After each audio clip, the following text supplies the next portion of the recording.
مشرقی افریقہ کے ملک برونڈی میں کرونڈی زبان میں قرآن مجید کا ترجمہ مکمل کر لیا گیا۔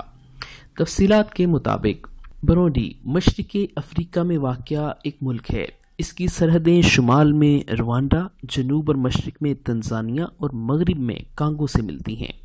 برونڈی مسلم ایسوسی ایشن نے پہلی بار مشرقی افریقہ کی 2 رسمی زبانوں میں سے ایک کرونڈی زبان میں قرآن مجید کا ترجمہ مکمل کیا ہے۔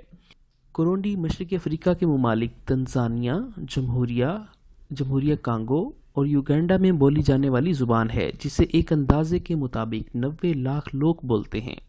اس موقع پر برونڈی کی اسلامک کونسل کے سربراہ نے کہا کہ یہ ہمارے لیے ایک عظیم موقع ہے، کیونکہ کرونڈی میں اسلام کی آمد کے بعد سے یہ قرآن کریم کا مقامی زبان میں مکمل ہونے والا پہلا ترجمہ ہے۔ اس ترجمے کا کام 2 مقامی مسلمان تنظیموں کے تعاون سے کیا گیا۔ تنظیم کے سربراہ نے بتایا کہ ترجمے میں 8 سال کا عرصہ لگا۔ انہوں نے اس موقع پر ان تمام لوگوں کا شکریہ ادا کیا جنہوں نے اس ترجمے کو مکمل کرنے میں مدد کی۔